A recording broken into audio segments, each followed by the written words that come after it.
எல்லாரும் சபையாவில் ஒருவனை ஆமென். ஆண்டவரே, பரிசுத்த ஆவியானவரே, உம்முடைய பிரசன்னம் இறங்குவதாக.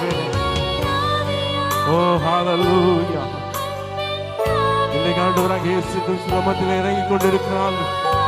அவருடைய பிரசன்னத்தில் ஆளுகை செய்து கொண்டிருக்கிறது. அவரை வரவேற்போமே.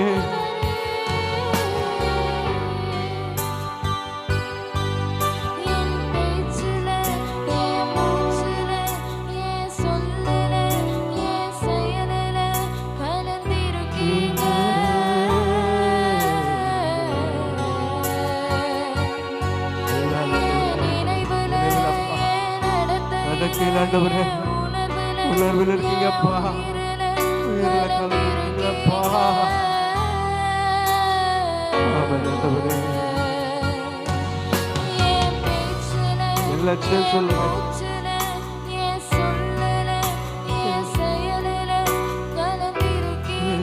ஆமென் ஆண்டவரே.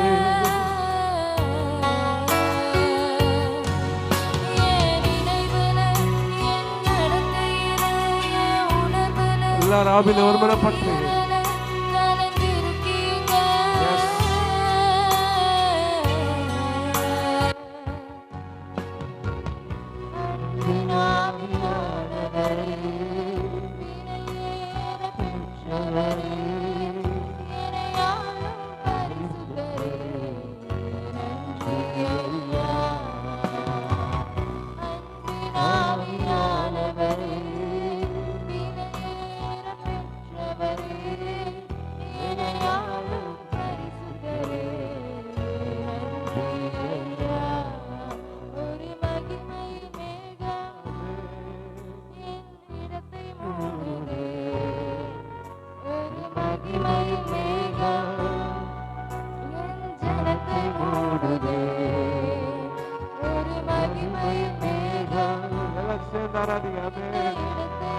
அவருடைய பிரசன்னம் இறங்குவதாக, அவருடைய மகிமை இறங்குவதாக.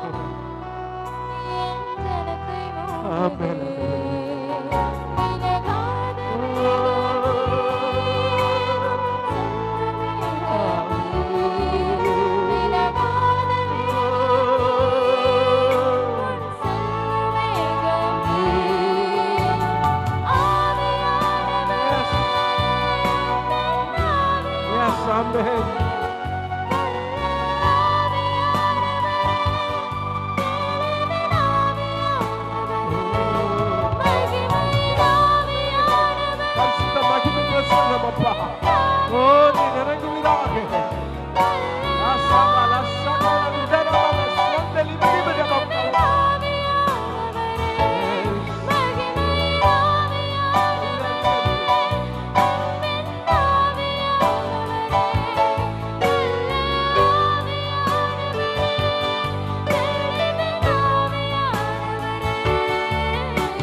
பிரசனம் மாத்திரம் ஆண்டவரே கடந்து வருவதாக. மகிமை நாளுகைக்குள்ள எங்களை ஒப்புக்கொண்டு ஆண்டவரே.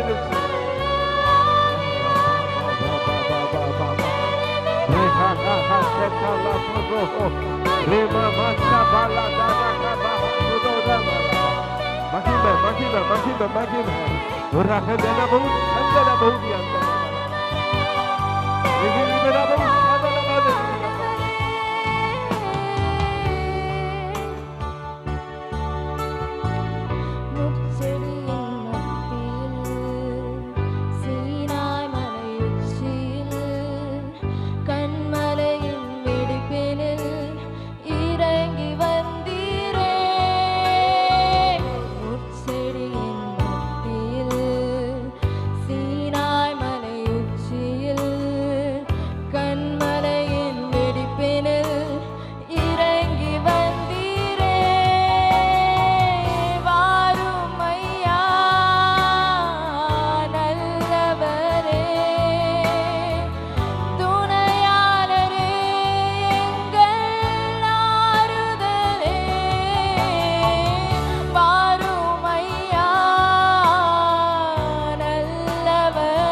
மத்தியில் உள்ள ஆரோக்கிய மகிமை பிரசவத்தினால் பழையவைகள் யாவும் புதிதானவராவின் மகிமை புதிதானவராவின் வல்லமை புதிதானவராவின் ஆட்கொண்டு நடத்தப்பட்டு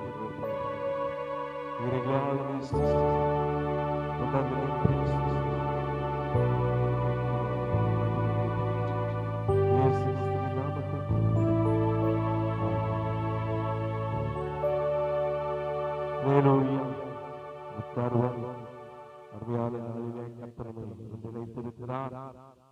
எல்லாரும் அவரை பற்றி நம்ம இருக்கிறதால அருமையான டாக்டர் ஜஸ்டினை அவர்களை வரவேற்போம்.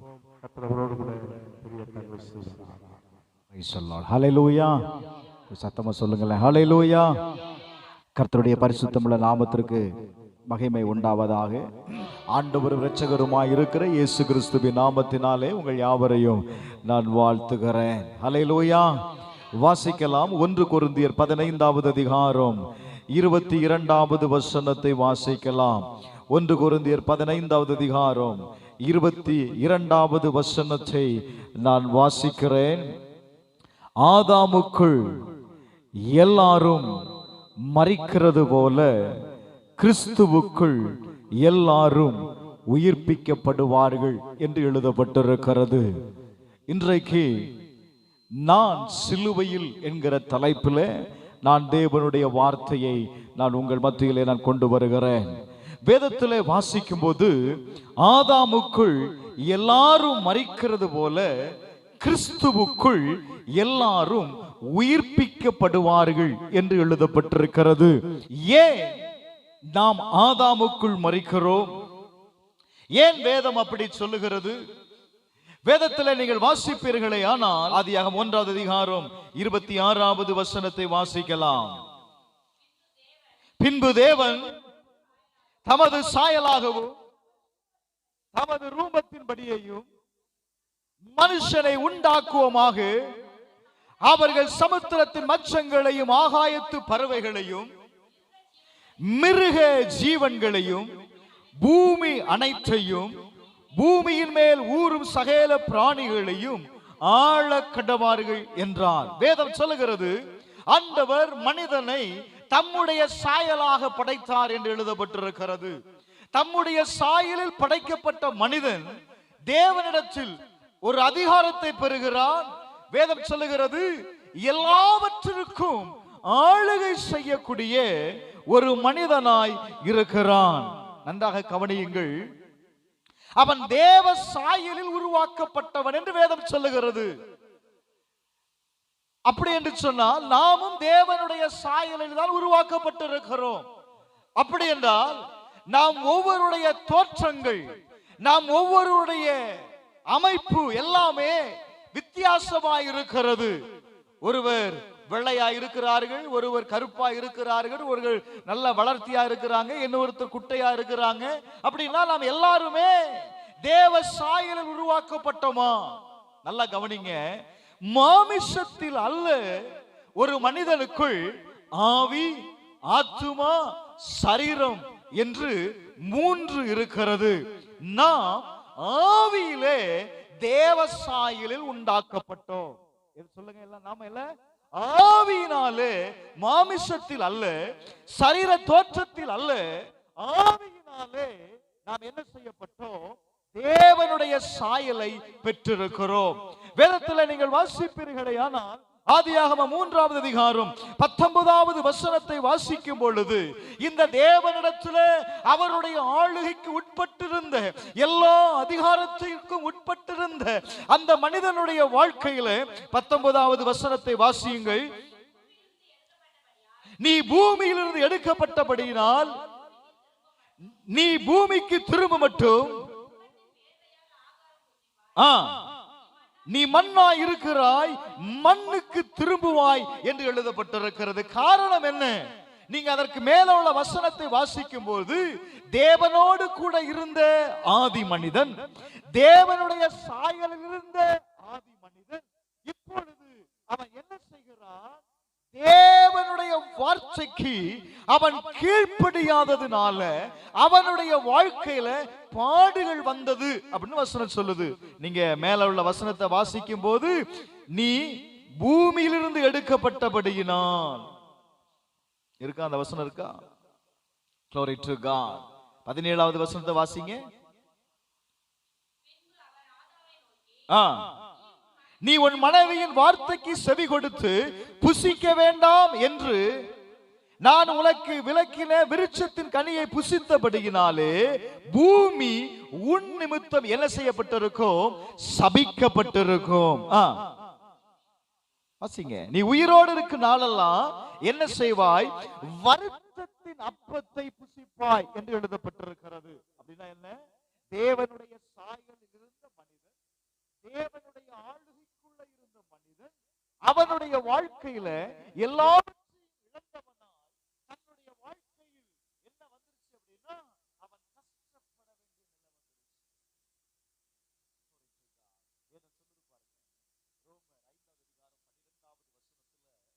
ஒரே மனுஷனாலே பாவமும் பாவத்தினாலே மரணமும் உண்டாயிற்று என்று எழுதப்பட்டிருக்கிறது. மரணம் அப்படின்னு சொன்னா உயிர் போகிறது அல்ல, மரணம் என்று சொன்னால் பிரிக்கப்படுதல் என்று அர்த்தம். அவன் என்ன செய்தான்? ஆண்டவர் சொன்னார், இந்த கனியை புசிக்கிறதுனால நீங்கள் என்ன செய்வீங்க? சாகவே சாவீர்கள்னு சொன்னார்ல. அப்ப மரணத்தை குறித்து பேசல. மரணம் என்கிற வார்த்தைக்கு அவன் என்ன செய்யப்படுகிறான்? தேவனிடத்திலிருந்து பிரிக்கப்படுகிறான். அவன் என்ன செய்கிறான்? தேவனிடத்திலிருந்து என்ன செய்யப்படுகிறான்? பிரிக்கப்படுகிறான். இப்போ பிரிக்கப்பட்டவனுடைய வாழ்க்கையில ஒரே ஒரு மனிதனுடைய மீறுதலின் நிமித்தம், ஒரே ஒரு மனிதனுடைய கீழ்ப்படியாமை நிமித்தம் முழு மனித குலமும் என்னவாயிற்று? சாபத்திற்குள்ளாயிற்று. முழு மனித குலமும் கஷ்டப்பட வேண்டிய, வேதனைப்பட வேண்டிய சூழ்நிலைக்கு அவர்கள் என்ன செய்யப்பட்டார்கள்? கடந்து வந்தார்கள்.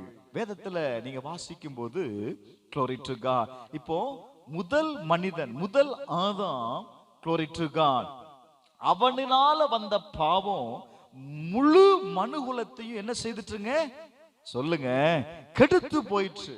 இப்போ ஆண்டவர் பார்க்கிறார், என்ன செய்யணும்? இந்த மனிதனுடைய வாழ்க்கை கெட்டு போயிற்று. இவன் தேவனோடு கூட இருக்கும்படியாக தானே இவன் உருவாக்கப்பட்டான். அதை எல்லாவற்றையும் இழந்திருக்கிறானே, இவனை எப்படி ஆகிலும் மறுபடியும் உயிர்ப்பிக்க வேண்டும் என்று சொல்லி இரண்டாம் ஆதாமாக யார் வருகிறார் அப்படின்னா இயேசு வருகிறார். என்ன செய்கிறார்? இயேசு வருகிறார். இப்ப இந்த இயேசு இந்த உலகத்துல பிறந்து என்ன செய்யணும்? நல்ல கவனிங்க, வாசிங்க. ஏசாயா 53வது அதிகாரம் அதனுடைய 10வது வசனத்தை வாசிக்கலாம் கொஞ்சம். கர்த்தர் அவரை நொறுக்க சித்தமாயி, நல்ல கவனிங்க, அவரை பாடுகளுக்கு உட்படுத்தினார். அவருடைய ஆத்துமா தன்னை குற்ற நிவாரண பலியாக ஒப்பு கொடுக்கும் போது, இப்போ அவர் சரீரம் இல்ல, ஆண்டவருடைய ஆத்துமா என்ன செய்யப்படுகிறது அப்படின்னா குற்ற நிவாரண பலியாக ஒப்பு கொடுக்கப்படுகிறது. நல்ல கவனிங்க, வேதத்துல 5 விதமான பலி இருக்கு. எத்தனை விதமான பலி இருக்கு? நீங்க எடுத்த உடனே எந்த ஒரு பலியும் நீங்க உடனே செய்ய முடியாது. முதலாவது தகன பலி, இரண்டாவது போஜன பலி, மூன்றாவது சமாதான பலி, நான்காவது பாவ நிவாரண பலி, ஐந்தாவது குற்ற நிவாரண பலி. இப்போ நீங்க இந்த குற்ற நிவாரண பலியை நீங்க செலுத்தணும் அப்படின்னா நீங்க ஆதியில இருந்துதான் வரணும். நீங்க முழு அதிகாரத்தையும் வாசிக்கும் போது இந்த 5 பலிகளையும் கடந்து ஆண்டவர் 5வது தன்னை என்ன செய்கிறார் தெரியுமா? குற்ற நிவாரண பலியாக அவர் ஒப்பு கொடுக்கிறதை நீங்க பார்க்க முடியும். எதற்காக அவர் ஒப்பு கொடுத்தார்? ஒரு குற்றமும் செய்யாத, ஒரு பாவமும் செய்யாத அவர் இப்ப என்ன செய்கிறார் அப்படின்னா குற்ற நிவாரண பலியாய் அவர் என்ன செய்கிறார்? ஒப்பு கொடுக்கப்படுகிறதை நீங்க பார்க்கலாம். வேதத்துல அந்த வசனத்தை வாசிமா, மறுபடியும் வாசிங்க.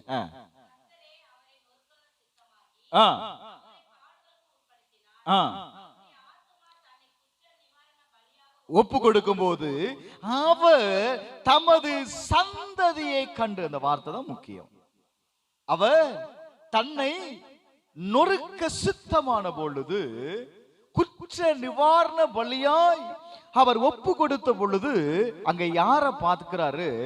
அவருடைய சந்ததியை பார்க்கிறார். அங்க ஆண்டவர் யார பார்க்கிறாருப்பா?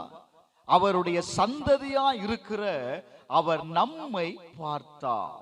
இப்போ நீங்க வேதத்துல வாசிக்கும் பொழுது இந்த வியாழக்கிழமை ஆண்டவர் என்ன செய்கிறார் அப்படின்னா, சிலுவை மரணத்திற்கு முன்பாக அவர் கெத்செமனே என்கிற இடத்திற்கு அவர் கடந்து சென்று தம்முடைய சீசர்களோடு கூட கடந்து சென்று அவர் ஜெபிக்கிறதை நீங்க பார்க்க முடியும்.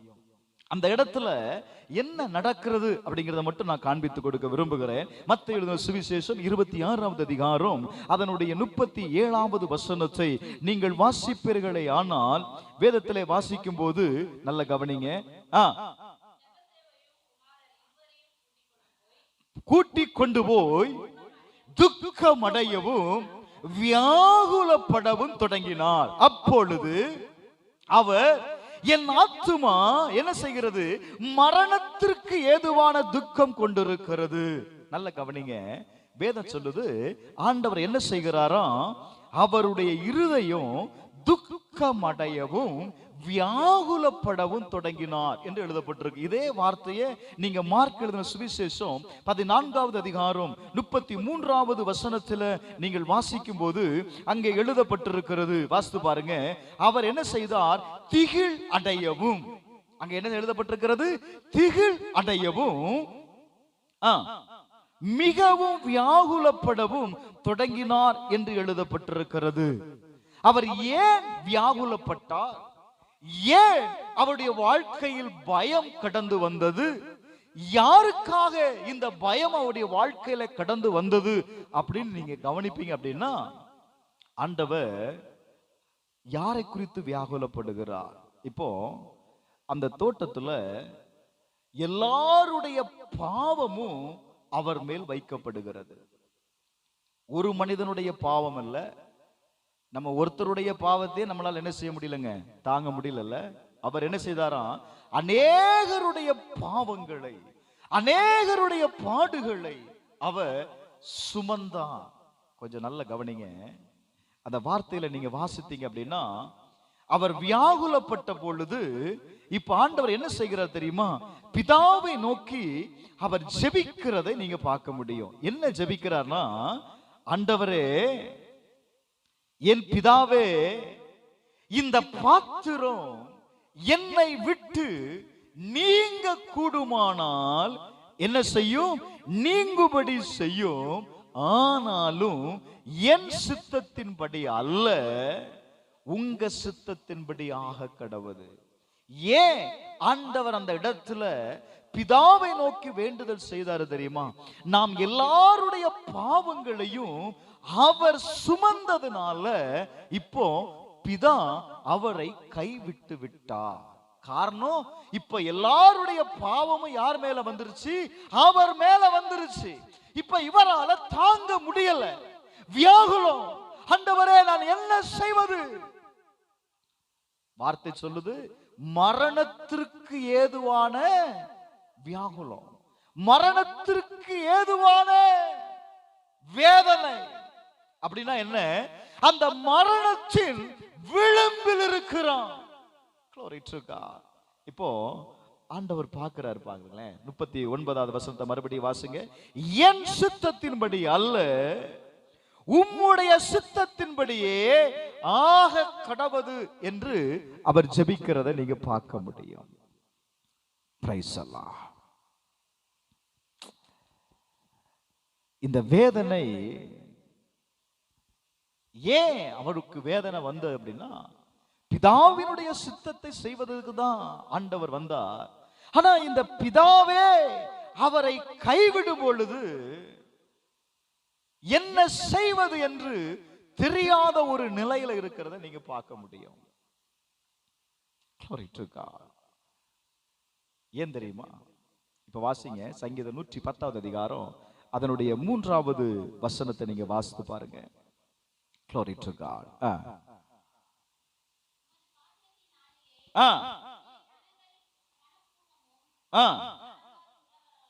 கொஞ்சம் நல்ல அழகா படிமா. உமது பராக்கிரமத்தின் நாளிலே உம்முடைய ஜனங்கள் மனப்பூர்வமும் பரிசுத்த அலங்காரம் உள்ளவர்களாய் இருப்பார்கள். விடியற் காலத்து கற்பத்தின் பிறக்கும் பணிக்கு சமானமாய் உம்முடைய எவ்வன ஜனம் உமக்கு பிறக்கும் என்று எழுதப்பட்டிருக்கிறது. என்ன எழுதப்பட்டிருக்கிறது? உமக்கு எவ்வன ஜனம் என்ன செய்யுமா? பிறக்கும் என்று எழுதப்பட்டிருக்கிறது. அப்படி என்று சொன்னால் ஆண்டவர் நம்மை ஒவ்வொருவரையும் சிலுவையில பெற்றெடுத்திருக்கிறார். நீங்க நல்ல கவனிங்க. இப்ப ஒரு தாய் தன்னுடைய பிள்ளையை பெற்றெடுக்கும் பொழுது அது மரண வேதனைன்னு சொல்லுவாங்கல்ல. அந்த வேதனை எப்படி இருக்குமா? ஒரு உயிர் மறு பிறவில மரண வேதனைன்னு சொல்லுவாங்க. அந்த தாய் அந்த வேதனையில என்ன சொல்லுவாங்களாம்? நம்ம மரித்திரலாம் அப்படிங்கிற அந்த எண்ணத்திற்கு வந்துருவாங்களாம். அந்த அந்த ஒரு நிமிடம் இதோட இதை நம்ம என்ன செய்திடலாம்? மரித்து போயிடலாமே, அந்த அளவுக்கு அந்த வேதனை. இப்போ அந்த வேதனையில அந்த குழந்தையை பெற்றெடுத்த உடனே அவர்களுக்குள்ள ஒரு எண்ணம் வரும், இனி நம்ம என்ன செய்யக்கூடாது? சாகக்கூடாது, இந்த பிள்ளைக்காக நாம் உயிர் வாழணும். ராமன் சொல்ல மாட்டீங்களா? அல்லேலூயா. அந்த மரண வேதனை அந்த ஒரு நிமிடம் அவங்களை என்ன யோசிக்கணும்னா, இந்த மரண அவதிப்பட்டு நான் இந்த குழந்தையை பெற்றெடுக்கணுமா? ஏன்னா அங்க பேசுகிற அந்த லேபர் வார்டுல பேசுகிற எல்லாவற்றையும் என்ன செய்யறாங்க? கேட்கிறாங்க. வேதனை ஒரு பக்கம். அந்த பிள்ளையை கண்ட உடனே அந்த தாய்க்கு ஒரு எண்ணம் வந்துரும், இனி நம்ம என்ன செய்யக்கூடாது? சாகக்கூடாது, நாம் என்ன செய்யணும்? அந்த பிள்ளைக்காக வாழணும் அப்படிங்கிற எண்ணம் கடந்து வந்துருமா? ஆண்டவருக்கு இந்த எண்ணம் தாங்க கடந்து வந்தது. அவ்வளவு வேதனையிலையும் அவ்வளவு வியாகுலப்பட்ட பொழுதும் மரணத்தின் தருவாயில் இருந்து ஆண்டவர் என்ன செய்தாரு தெரியுமா? என் பிள்ளைகளுக்காக. வேதம் சொல்லுகிறது, கல்வாரி சிலுவையிலே அவர் என்ன செய்கிறார்? ஒரு எவ்வள ஜனத்தை அவர் பெற்றெடுத்தாரா? உங்களையும் என்னையும் கல்வாரி சிலுவையின் இரத்தத்தினால. glory to God. வேதம் சொல்லுகிறது, நாம் ஒவ்வொருவரும் யாரா இருக்கிறோம்? மறுபடியும் பிறந்தவர்கள் வேதம் சொல்லுது. நம்ம யாருங்க? மறுபடியும் பிறந்தவர்கள். நாம் தாயின் வயிற்றில் பிறக்கும் பொழுது நாம் முதலாவது பிறக்கிறோம். அது எதை குறிக்கிறது அப்படின்னா, ஆதாமுக்குள் பிறக்கிற ஒரு அனுபவத்தை குறிக்கிறது. ஆதாமுக்குள், ஏன்னா ஆதாம் வழியா தான் நம்ம என்ன செய்ய, நம்ம சந்ததி வருது இல்ல. அப்ப ஒரு தாயின் வயிற்றுல பிறக்கிற எல்லாமே யாரா இருக்கிறோம்? பாவத்தில் கற்பந்தரிக்கப்படுகிறா இருக்கிறோம், பாவத்தில் பிறக்கிறோம். இது எந்த சந்ததியில வந்தது? ஆதாமுடைய சந்ததியில வந்தது. நல்ல கவனிங்க. இப்போ நாம் மறுபடியும் பிறந்தவர்கள். லிசன், நீங்க மறுபடியும் ரட்சிக்கப்பட்டிருக்கிறீங்களா? ஞானஸ்தானம் எடுத்திருக்கிறீங்களா? அப்ப நீங்க யாரு? மறுபடியும் பிறந்தவர்கள். நீங்க எப்படி பிறந்தீங்க அப்படின்னா, இயேசுவுடைய சிலுவையில நீங்க என்ன செய்றீங்க? மறுபடியும் பிறந்திருக்கிறீர்கள். ஒரு ஆமென் சொல்லுங்களேன், சத்தமா சொல்லுங்க. ஹல்லேலூயா, ஹல்லேலூயா. அதைதான் வேதம் சொல்லுகிறது. 1 பேதுரு 1வது அதிகாரம் 23வது வசனத்தை நீங்க வாசித்து பாருங்க. 1 பேதுரு 1வது அதிகாரம் 23வது வசனம். glory to God. அழிவுள்ள வித்தினாலே அல்ல, என்றென்றைக்கும் நிற்கிறதும் ஜீவன் உள்ளதுமான தேவ வசனமாகிய அழிவில்லாத வித்தினாலே நம்ம என்ன செய்யறாரா? மறுபடியும் ஜெனிப்பிக்கப்பட்டிருக்கிறீர்களே. நீங்களும் நானும் வசனத்தினால் ஆண்டவர் என்ன செய்திருக்கிறார் அப்படின்னா, நம்மை உயிர்ப்பித்திருக்கிறார். எதனால உயிர்ப்பித்திருக்கிறார்? நமக்குள்ள என்ன பிரச்சனை அப்படின்னா, ஆண்டவர் எல்லாத்தையும் சிலுவையில செய்து முடித்துட்டார் அப்படின்னு நம்ம நம்புறோம். ஆனா இன்னைக்கும் ஏன் பாஸ்டர் அந்த போராட்டம் மாறல? ஏசாயா 53வது அதிகாரத்துல தெளிவா எழுதப்பட்டிருக்கிறது, நம்முடைய பாடுகளை அவர் என்ன செய்து கொண்டார்? ஏற்றுக்கொண்டார். நம்முடைய துக்கங்களை அவர் சுமந்து கொண்டார். நமக்கு சமாதானத்தை தரும்படியான ஆக்கினை யாரால வந்ததா? அவரால வந்துச்சு. அடுத்த வசனம் சொல்லுகிறது, அவருடைய தழும்புகளினாலே நீங்கள் என்ன செய்கிறீர்கள்? சுகமாகிறீர்கள். அப்படின்னா இன்னைக்கு பாடுகள், இன்றைக்கு உபத்திரவம், எல்லாவற்றையும் இன்னைக்கும் நாம் அனுபவித்துக் கொண்டிருக்கிறோம். என்ன காரணம்? இயேசு எல்லாத்தையும் ஏற்றுக்கொண்டிருக்கிறார். நம்முடைய பலகீனத்தை ஏற்றுக்கொண்டு இருக்கிறார், நம்முடைய துக்கங்களை ஏற்றுக்கொண்டு இருக்கிறார். ஏன் இன்றைக்கும் நாம் அதே பாடுகளை, அதே கஷ்டங்களை ஏன் நம்ம அனுபவித்துக் கொண்டிருக்கிறோம்? அன்னைக்கு ஆதாம் என்ன செய்தான்? பாடுபட வேண்டிய சூழ்நிலை வந்தது இல்ல?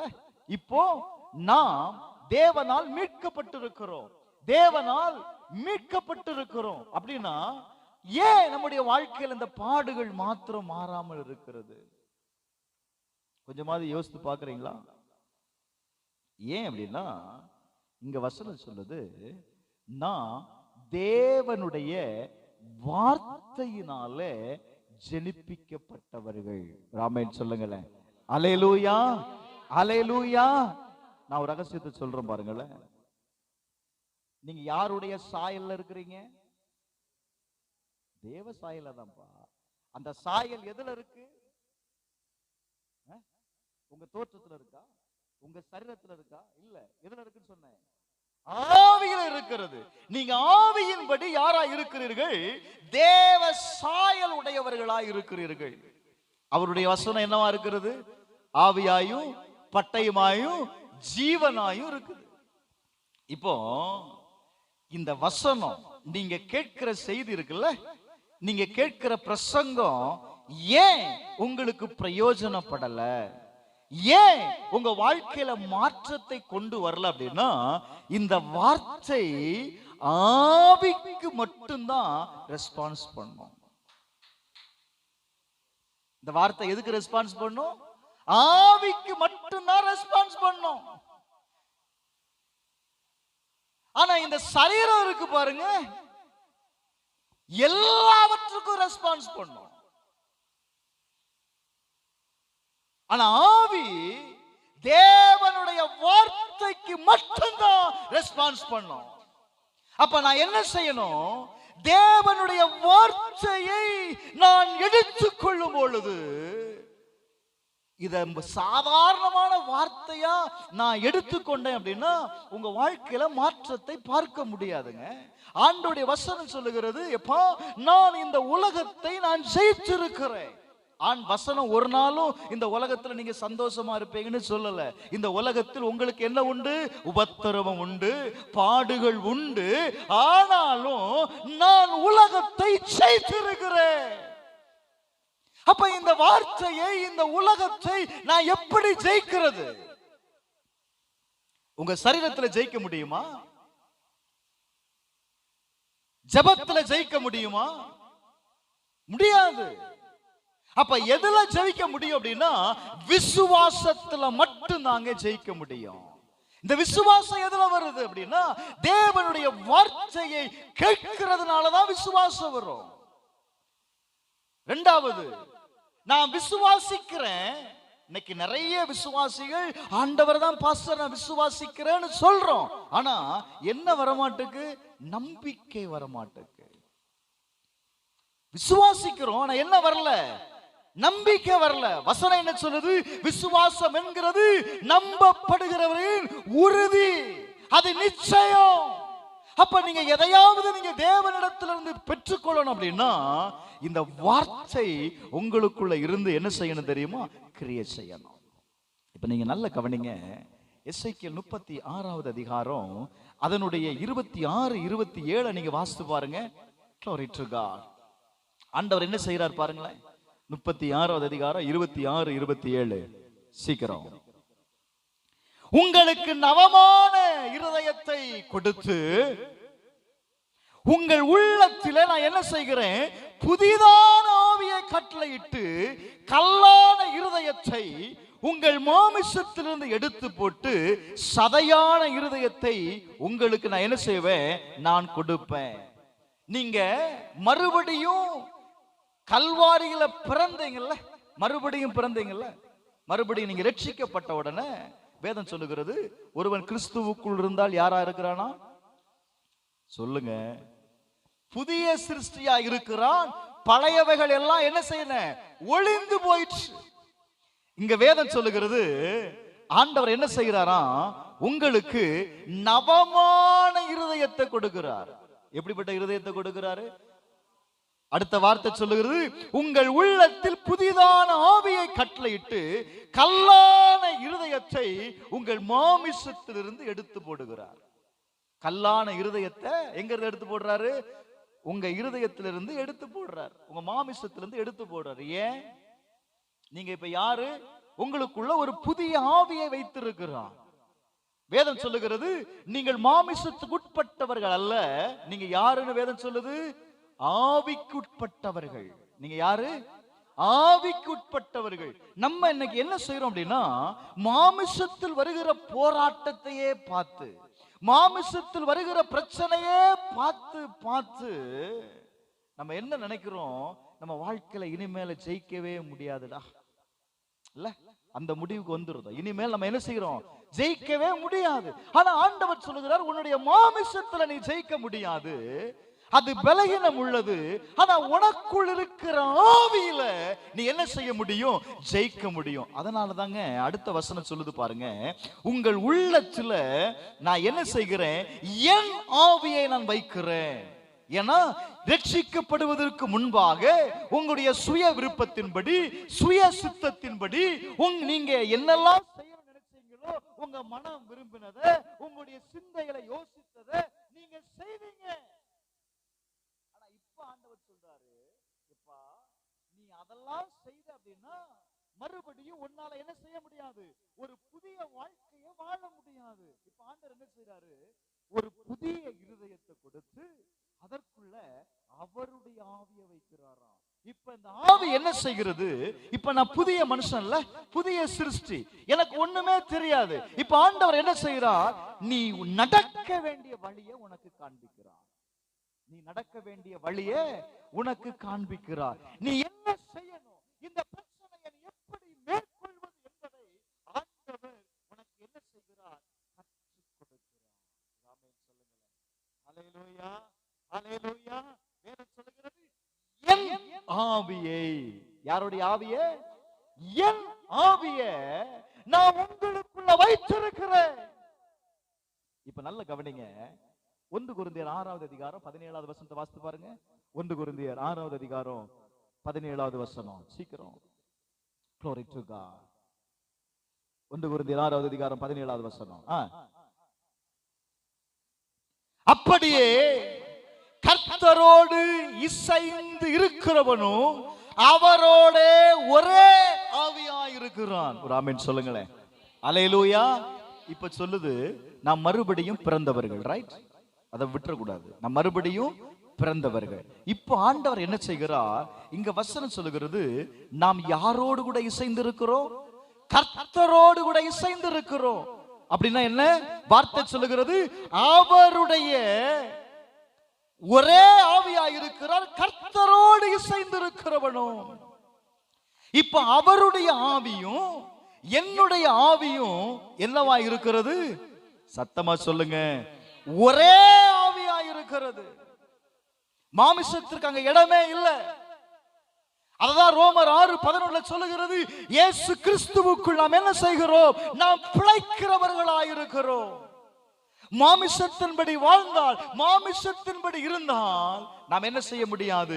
பிழைக்க முடியாது. இப்போ நான் யாரோடு கூட இருக்கிறேன்? நான் கிறிஸ்துவோடு கூட இருக்கிறேன்.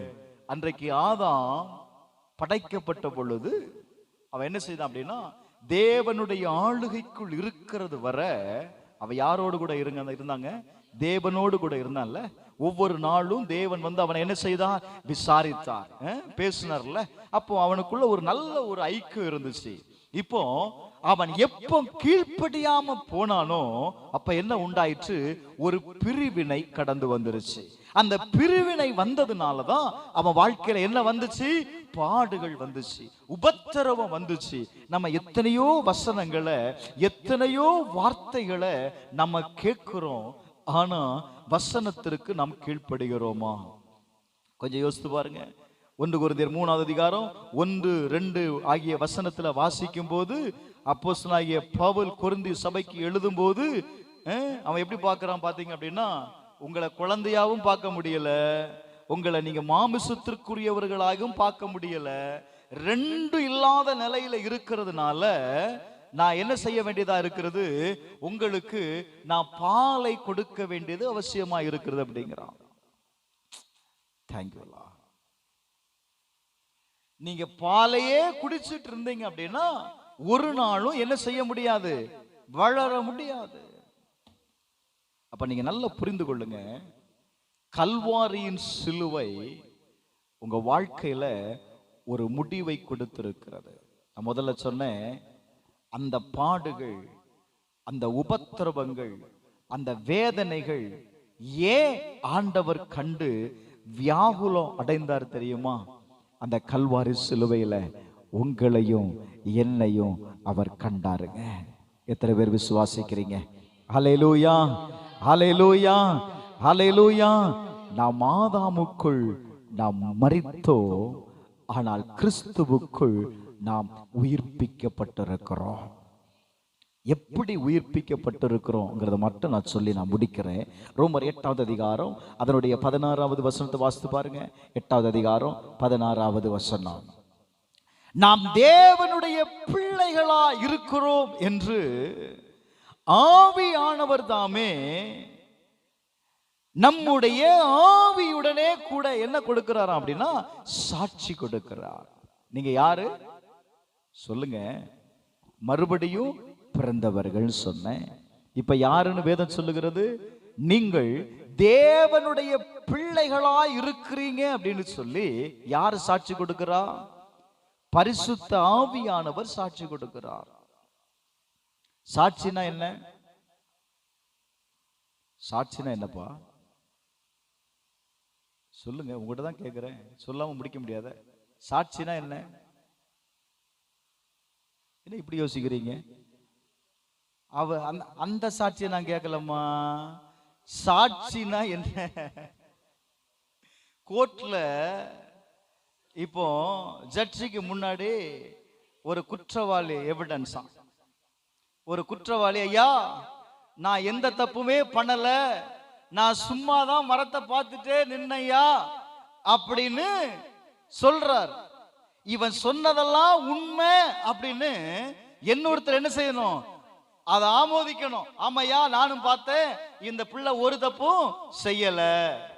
அப்படி ஒரு சாட்சி சொன்னாதான் அது என்ன செய்யப்படும்? ஏற்றுக்கொள்ளப்படும். இப்ப நீங்க நல்ல கவனிங்க, நீங்க கிறிஸ்துவோடு கூட நீங்க இசைந்து இருக்கிறீங்கன்னு நான் சொன்னேன். அவருடைய ஆவியோடு கூட நீங்கள் இசைந்து இருக்கிறீங்கன்னு சொன்னேன். இங்க வேதம் சொல்லுது, இதற்கு யாரு சாட்சியா இருக்கிறார் அப்படின்னா பரிசுத்த ஆவியானவர் சாட்சியா இருக்கிறார். ஆமென் சொல்லுங்களேன். அல்லேலூயா. அப்ப இந்த பரிசுத்த ஆவியானவர் உங்களுக்கு சாட்சியா இருக்கிறதுனால நல்ல கவனிங்க, நாம் யாரா இருக்கிறோமா? அவருடைய பிள்ளைகளா இருக்கிறோம். இப்போ அவருடைய பிள்ளைகளா இருக்கிறதுனால அவருடைய சுதந்திரத்திற்கும் நாம் யாரா? பங்குள்ளவர்கள். அவருடைய சுதந்திரத்திற்கும் நம்ம யாரு? பங்குள்ளவர். அடுத்த வசனம் சொல்லுகிறது, ஆதலால் இக்காலத்து பாடுகள், ஆகதால் இக்காலத்து பாடுகள் இனி நம்மிடத்தில் வெளிப்படும் மகிமைக்கு ஒப்பிடத்தக்கவைகள் அல்ல. நீங்க நல்ல கவனிங்க, உங்க பாடுகளும் உங்கள் உபத்திரவங்களும் ஒரு நாளும் தேவனுடைய மகிமையோடு கூட நீங்க ஒப்பிடவே முடியாது. ஒரு நாள் என்ன செய்ய முடியாது? ஒப்பிடவே முடியாது. எபேசியர் 1வது அதிகாரம் 3வது வசனத்தை வாசித்து பாருங்க. பிதாவாகிய தேவனுக்கு ஸ்தோத்திரம், அவர் கிறிஸ்துவுக்குள் உன்னதங்களில் ஆவிக்குரிய சகல ஆசீர்வாதத்தினாலும் நம்ம என்ன செய்திருக்கிறாரா? ஆசீர்வதிப்பார், ஆசீர்வதிக்க போகிறார், நாளைக்கு ஆசீர்வதிப்பார், 6 மாசம் கழிச்சு ஆசீர்வதிப்பார் அப்படி எழுதப்பட்டிருக்கா? என்ன எழுதப்பட்டிருக்கு? நம்ம என்ன செய்திருக்கிறாரு? ஆசீர்வதித்திருக்கிறார். வேதம் சொல்லுது, நம்முடைய தரித்திரத்தை அவர் எடுத்து அவருடைய ஐஸ்வர்யத்தை நமக்கு கொடுத்தாராம். இதெல்லாம் கேட்க நல்லதா இருக்கு இல்ல? ஆனா நம்ம வாழ்க்கையில மட்டும் என்ன முடியல அப்படின்னா அது எதிர்மறையா தான் நடக்குது. ஆண்டவர் எல்லாத்தையும் செய்து முடித்தார்னு சொல்றோம், எல்லாம் நம்புறோம். நம்முடைய வாழ்க்கையில பாடுகள் வரும்போது மாத்திரம் நம்ம என்ன செய்யறோம் தெரியுமா? சில நேரத்துல ஜெபிக்க கூட மறந்துடுறோம். இன்னைக்கு ஏன் சர்ச்சுக்கு வரல அப்படின்னா அதுக்கும் ஒரு பிரச்சனையை தான் சொல்றோம் இல்ல. கொஞ்சம் நல்ல கவனிங்களேன். உங்க மாமிசத்துல நீங்க ஒரு நாளும் என்ன செய்ய முடியாது. நீங்க எவ்வளவுதான் ஜெபித்தாலும் சரி, இந்த வார்த்தை இல்லாம உங்க வாழ்க்கையில எதையுமே பெற்றுக்கொள்ள முடியாதுங்க. கடைசியா நான் ஒரே ஒரு வசனத்தை சொல்லி முடிக்கிறேன் பாருங்க. அப்போஸ்தலர் நடவடிக்கைகள் 19வது அதிகாரம் 20வது வசனத்தை வாசிங்க பார்க்கலாம். 20வது வசனம் எல்லாரும் சேர்ந்து வாசிங்க அந்த வசனத்தை. இவ்வளவு பலமாய் கர்த்தருடைய வசனம், நில்லுங்க நில்லுங்க, கர்த்தருடைய வசனம் என்ன செய்துச்சா சொல்லுங்க. கர்த்தருடைய வசனம் விருத்தி அடைந்தது. உங்க வாழ்க்கையில எந்த அளவுக்கு இந்த வசனம் விருத்தி அடைகிறதோ, இந்த மேற்கொண்டது எதை மேற்கொண்டது? உங்க வாழ்க்கையில இருக்கிற பிரச்சனைகள், உங்க வாழ்க்கையில் இருக்கிற போராட்டங்கள், உங்க வாழ்க்கையில் இருக்கிற கஷ்டங்கள், வியாதிகள் எல்லாவற்றையும் நீங்க மேற்கொள்ளணும், ஜெயிக்கணும்னு நினைச்சீங்க அப்படின்னா there is no way. பைபிள்ல சொல்லப்பட்டது ஒரே ஒரு வார்த்தை தான், அவருடைய வசனத்தை நீ அறிக்கை செய்யணும். ஒவ்வொரு நாளும் பலகீனத்தோடு இருக்கிறீங்களா? உம்முடைய தழும்புகளினால நான் குணமடைகிறேன்னு சொல்லி பாரு, கட்டாய சுகம் நடக்கும், கட்டாய விடுதலை நடக்கும். கடந்த 2 மாசத்துக்கு முன்னாடி நினைக்கிறேன், எனக்கு 1 மாசமா கண்டினியூவா கால் ரொம்ப பெயின். நானும் என்னென்னவோ பண்ணி பார்த்தேன், உரைச்சல்ல. நைட்டு படுக்கும்போது யாராவது கால் அமுக்கி விடுவாங்க, இல்லைன்னா அந்த கட்டில் அந்த சட்டத்தில் அப்படி கால் அப்படி ப்ரெஷ் பண்ணிட்டு அப்படியே படுத்துருவேன். சரி, டாக்டர்கிட்ட போனேன், எல்லா டெஸ்ட்டும் எடுத்து எல்லாத்தையும் பார்த்தேன். அவர் ஒரு டேப்லெட் எழுதியிருந்தாரு, இதை போடுங்க ஜஸ்டின் அப்படின்னாரு. நான் உடனே என்ன பண்ணேன் அப்படின்னா, அந்த டேப்லெட் அது அதனுடைய கெமிக்கல் என்ன, அது என்ன செய்யும் அப்படிங்கிறத நான் படித்தேன். நல்லா கவனிங்க. அப்போ என்ன நடந்துச்சு அப்படின்னா, அந்த மாத்திரை என்ன செய்து பிரெயின்ல போய் வேலை செய்து, வலி அங்கதான் இருக்கும், வலி போகாது. அந்த கால் வலிக்குது அப்படிங்கிற ஒரு உணர்வை கொடுக்குதுல்ல, அந்த உணர்வை இல்லாம மாற்றுது. வலி போகல. லிசன், என் பிரெயின்ல போய் என்ன சொல்லுது? உனக்கு கால் வலி இப்ப இல்ல, நீ நல்லா தூங்கு அப்படின்னு சொல்லுது. ஆனா வலி என்னுடைய கால்ல தான் இருக்குது. என்னடா இது, இது பிரெயின்ல போய் வேலை செய்யக்கூடிய மாத்திரை எழுதி கொடுத்துருக்காரு, நான் மாத்திரையே போடல. அப்போ மறுபடியும் உட்கார்ந்து ஜெபம் பண்ண ஆரம்பிச்சேன். ஆண்டவரே, எல்லாருக்கும் சுகம் கொடுக்குறேன், நான் ஜெபம் பண்ண எல்லாருக்கும் அற்புதம் நடக்குது. வசனத்தை அறிக்கை பண்ண ஆரம்பிச்சேன். நீங்க நம்ப மாட்டீங்க, 7 நாள் கண்டினியூவா தொடர்ந்து வீட்டை விட்டு வெளியவே போகல. அவருடைய வார்த்தையை சொல்லி சொல்லி சொல்லி சொல்லி சொல்லி அறிக்கை பண்ண என்ன நடந்துச்சு தெரியுமா? அந்த வேதனையவே காணும். ராமேன் சொல்லுங்களேன். வசனத்தை நீ அறிக்கை செய்து பாரு, உங்க வாழ்க்கையில எல்லாவற்றிலையும் ஜெயிக்க முடியும்.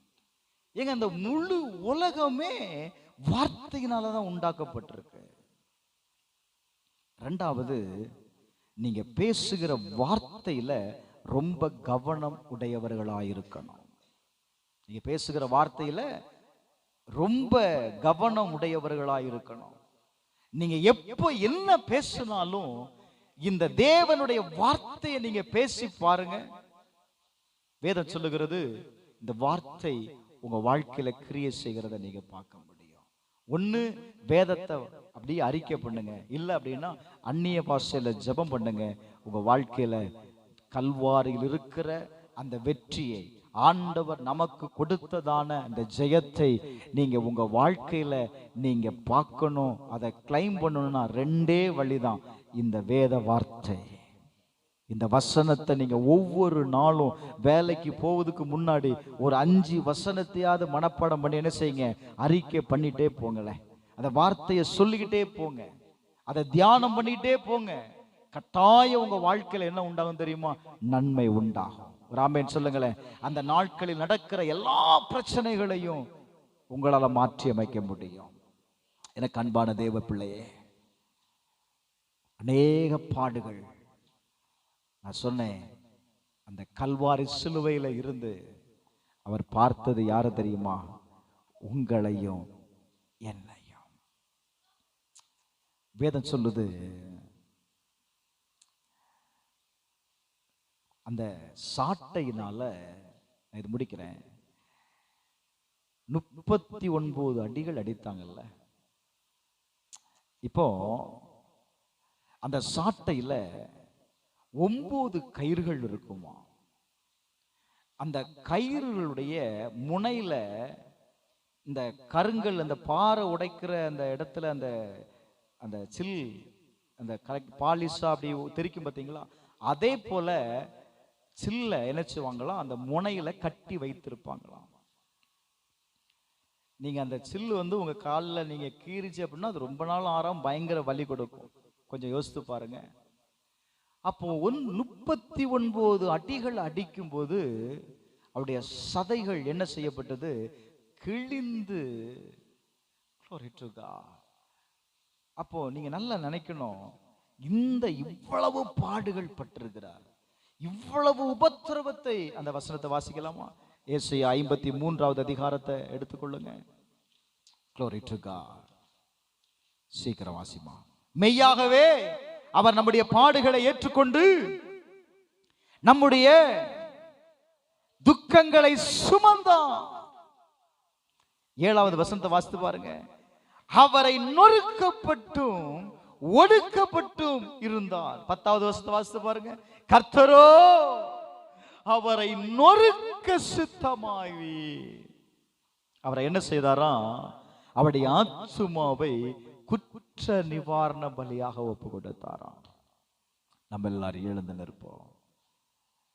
கர்த்தர் உங்களையும் என்னையும் கல்வாரி சிலுவையில நினைத்து தாங்க அவர் வேதனைப்பட்டார். கொஞ்சம் நல்ல கவனிங்க. அதனாலதான் அப்போஸ்தலனாகிய பவுல் சொல்லுகிறான், கலாத்தியர் 2:20 நீங்க வாசித்தீங்கன்னா தெரியும், நான் சிலுவையில் அறையப்பட்டிருக்கிறேன், இனி நான் அல்ல, இனி நான் எனக்காக வாழுகிறது அல்ல, எனக்காக ஜீவனை கொடுத்தார அவருக்காக நான் வாழ போகிறேன்னு தீர்மானிச்சாங்க. கிறிஸ்தவ வாழ்க்கை என்பது ஒரு தனிப்பட்ட வாழ்க்கை அல்ல. உங்க வாழ்க்கைய நீங்க கிறிஸ்துவை விட்டு பிரிக்கப்பட்ட ஒரு வாழ்க்கையை வாழ்கிறதுனாலதான் பாடுகளையும் உபத்திரவங்களையும் நீங்கள் அனுபவிக்கிறீர்கள். வேதம் சொல்லுகிறது, நாம் கிறிஸ்துவோடு கூட இணைக்கப்பட்டவர்கள், அவருடைய ஆவியிலே நாம் இணைக்கப்பட்டிருக்கிறோம். எதற்காக? ஆண்டவர் சொன்னா, நான் போகிறேன் உங்களை தேற்றும்படி, இந்த சத்தியத்தை அறிவிக்கும்படி ஒரு தேற்றவாளனை அனுப்புவேன்னு சொன்னார்ல. எதற்காக தெரியுமா? பரிசுத்த ஆவியானவர் உங்களோடு கூட இருக்கிறான், உங்களை தேற்றும்படி, உங்களுடைய காயங்களை ஆற்றும்படி, உன்னுடைய கண்ணீரை துடைக்கும்படி, உன்னுடைய வேதனைகளை நீக்கும்படி பரிசுத்த ஆவியானவர் உன்னோடு கூட இருக்கிறாருப்பா. நீங்க இந்த நிமிடம் வரையிலையும் ஒருவேளை கிறிஸ்துவை விட்டு பிரிந்த வாழ்க்கை நீங்க வாழ்வீங்கன்னா இன்னைக்கு ஒப்பு கொடுங்களேன், ஒப்பு கொடுங்களேன். அப்போஸ்தலனாகிய பவுல் சொல்றேன் பாருங்க, நான் லாபமா இருந்த எல்லாவற்றையும் நான் நஷ்டம் என்று உணர்ந்து நான் ஒன்று செய்கிறேன். எனக்குண்டான எல்லாவற்றையும் மறந்து அவரை அறிகிற அறிவின் மேன்மைக்காக, அவரை அறிகிற அறிவின் மேன்மைக்காக நான் எல்லாவற்றையும் குப்பையும்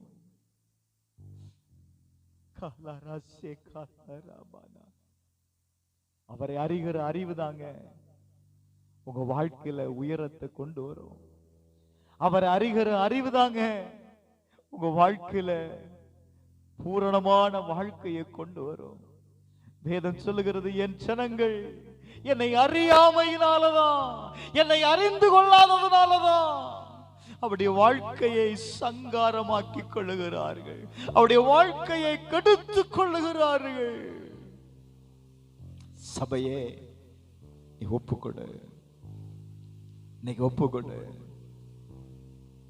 ஏசப்பட்ட ஒப்புக்கொடு. எல்லாரும் ஒப்புக்கொடுங்க, கல்வாரியில ஒப்புக்கொடுங்க. யாருக்காகவோ அல்லங்க, உங்களையும் என்னையும் அன்னைக்கு கல்வாரியில நினைத்தார். அவர் நினைத்ததுனாலதான் இவ்வளவு பெரியதான மீட்பு, இவ்வளவு பெரியதான ரட்சிப்பை நாம் பெற்றிருக்கிறோம். வேதம் சொல்லுகிறது, இவ்வளவு பெரியதான ரட்சிப்பை பெற்ற சாதி எதுப்பா? நீ தேவனுடைய பிள்ளை, நீ தேவனுடைய பிள்ளை.